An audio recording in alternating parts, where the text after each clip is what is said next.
recording, Eric? Yeah. We're ready when you are, Evan. Okay, I'll do a clap. Well, they're all going to do a clap. I was watching another interview a few weeks back of you, and you were joking about how Miss Hance enjoys the calls that you get at 2 a.m. and you say, "You did what?" Or they did. Well, Most yeah. of the time, it's somebody reporting something that someone else did. Okay. Talk about the parts of the job that you did not anticipate, even though you are Mr. Anticipate. You know, I think you don't anticipate some of the personnel problems you have, and some of the people that they put you in a bad situation where you have to make difficult decisions. They don't work with you, and I didn't anticipate that probably well enough. And I'd usually operate in an arena where that if you were the boss and you asked people to help you solve a problem, they solve the problem. But in higher education, that's not always true. Why do you think that is? That people have a PhD. You know, I mean, they've got a lot of confidence, and they think they're right, and everybody else is wrong. Why was the 40,000 students by 2020 on Texas Tech campus, why was that initiative so important to you? It's important for funding. In the state of Texas, our main competitors are Texas A&M and University of Texas. And so I wanted to have, you know, more students. We get paid per student, Right. per hour. And I felt like that when your competitors have 55 and 56,000 students, you need to have at least 40. If that growth continues, we could have 45 or 50 someday. Some people have been critical and worried about the fact that there is not going to be enough room for 40,000 students. Do you think we'll be ready? I think we'll be ready. You know, we're going to have some dorm problems, a little this year, but a lot next year in 2015. How can the next chancellor ensure that there aren't those problems? Well, they'd have to really get started on a dorm real quick for it to open in the summer of 15. How long did you imagine the $1 billion campaign? I know it surprisingly, well, for outsiders, it surprisingly only lasted a little over a year. But for you, when you set out to do it, did you imagine it would be as successful? I thought a $1 billion campaign would take at least 7 or 8 years, and maybe 10, and it did not. Exactly. And it seemed that. You know, in September and October of 2008, when the stock market just fell out, Right. I thought at that time there was a possibility that it might take another 10 years. We've been working on it a couple of years, but it was just tough.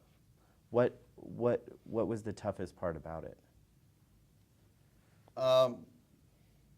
Just staying on top of everyone that's involved in fundraising, making sure they're calling on the right people, making sure they know when to call me to bring me in, when they, you know, that they have a sense of judgment when there's closing, that you can close a deal. Did you, what part of it do you think made it so successful? Because it did only last a good year and a half or so. I think the thing that made it most successful, we had a good team. I mean, I had great people. Most of them are still here.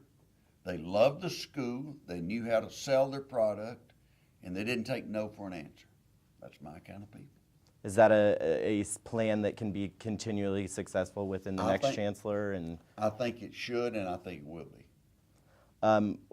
Besides raising $1 billion, what is your proudest accomplishment over the last 8 years?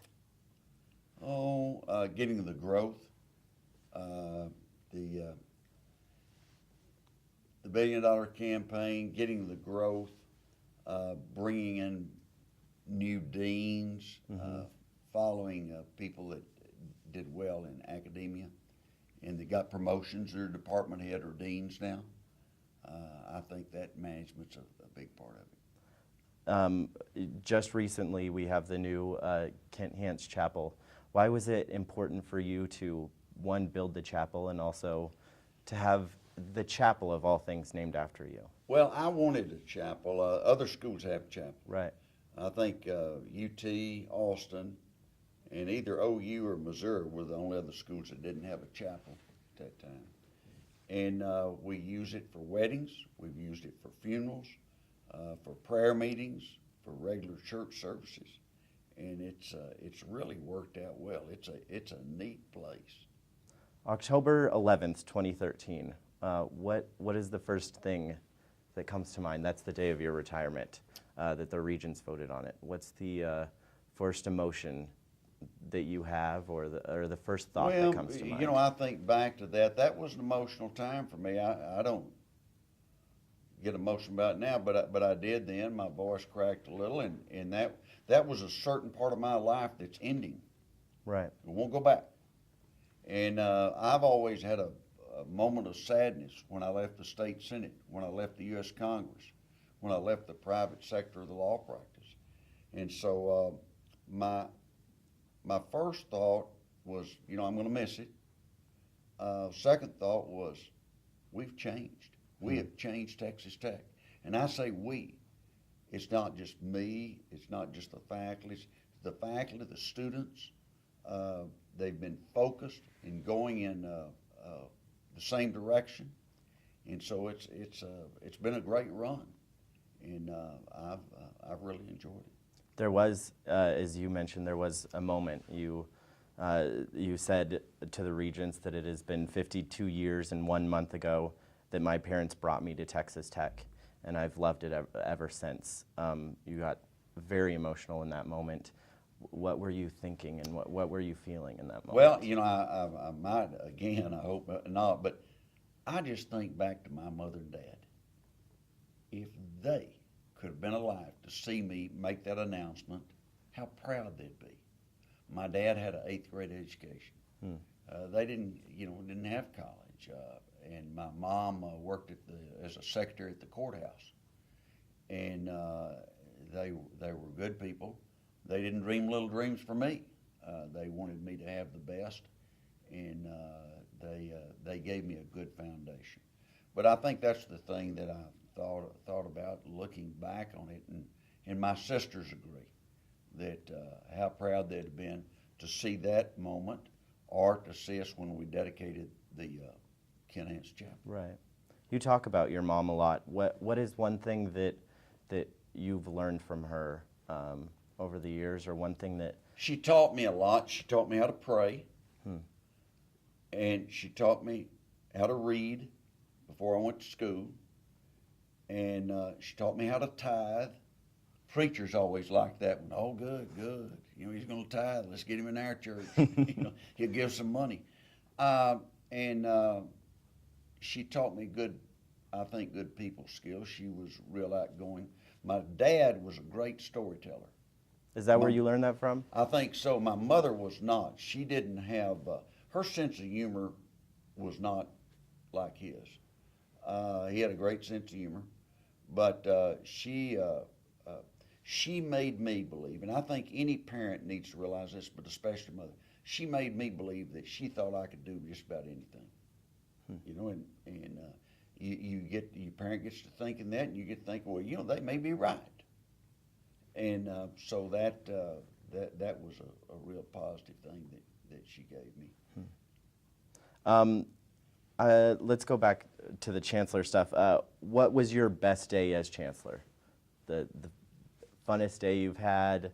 Well, I think there's best several. memory. One was when we completed the $1 billion campaign. Okay. Another one passing was the Tech UT football game in 2008 when they were rated number 1 in the nation, and we beat them, and it was a magic moment. It was a lot of fun. And those, though, are not as important as graduation.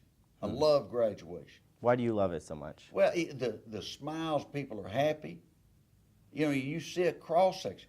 Texas Tech is a cross-section of America. You see people come through and always, you know, look at their feet. They'll have sandals. Had one guy come through barefooted. It was just barefooted. I might do that. And I said, did you lose your shoes? And he said, yeah. You know, he's kind of like he lost his shoes the night before something. I don't know what happened. Boots, different high heels, different, you know, just everything. Tennis shoes, but the one thing, they wear different things, but they all wear a smile. Huh. And that's good. Yeah. What is the most difficult day that you've had? Probably days going through when Coach Leach was fired. I guess we can talk. Why do you think people are still so fascinated with his story? I think even tonight they're having a book signing here in Sure. Lubbock. Why do you think people are so fascinated with the Mike Leach story? He is an eccentric type guy. He's different, and the press likes him, and he can be a charming person. And I think that he was just different. And people kind of like things that are different, and the way television is in this day and time, Right. the more different you are, the better publicity you get. And I think he was a good coach. He wasn't a great coach. I mean, he wasn't Darrell Royal or Bear Bryant or, you know, but I think he was a good coach. And I think that he did some good things for Texas Tech. Is there anything on your end of the way the whole situation went down? Is there anything that you would change? If you could I change don't one know. thing, what would you change? I look back on it, he really fired himself. I mean, he didn't give us a choice. We tried to work with him. We begged him for over 10 days to work with us and solve a problem. Here's what you've got to keep in mind. This is an educational institution. Doesn't matter who it is. If they break a contract, break the rules, you've got to make some changes. You cannot punish a football player that's under a doctor's care for a concussion. Mm-hmm. A guy has a brain concussion. You can't punish him because of that. And no parent would stand for that. And it's unfortunate that he didn't work with us, work something. He'd still be here coaching today. You know, a lot of people don't realize this.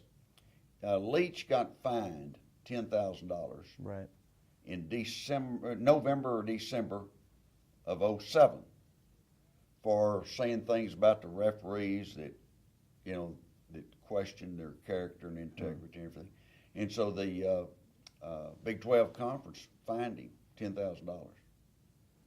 And he said he wasn't going to pay for it and everything, and I paid it out of my own pocket. School didn't pay it. Chancellor's Council, I paid it, my money. And, you know, he's just a different guy. I think he felt like that I should have. He never said thank you. Why was that important for you to pay it as a person? Well, you know, I think I was trying to back him. He was my coach, and he had some good points, but I don't think that you can express those points publicly. You should have done so privately and to the Big 12 commissioner. But, you know, people were saying I didn't like him. And I thought he was a friend, and I worked with him. Got him a new contract, paying $2.7 million.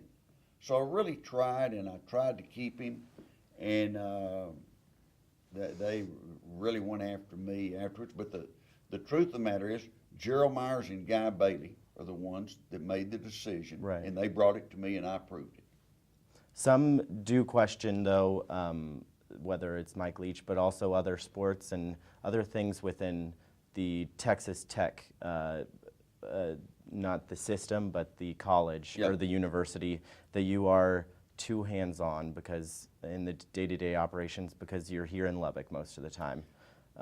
Why is Texas Tech specifically so important to you? Well, they're all important. You know, probably Angelo State and the Health Science Center may think that I spend too much time there. If you're the CEO, you've got to make sure things are going right. I can't go out here. I had a regent a long time ago at the very first say, well, just tell them what to do and check on them in 3 years. I've never run a business that way.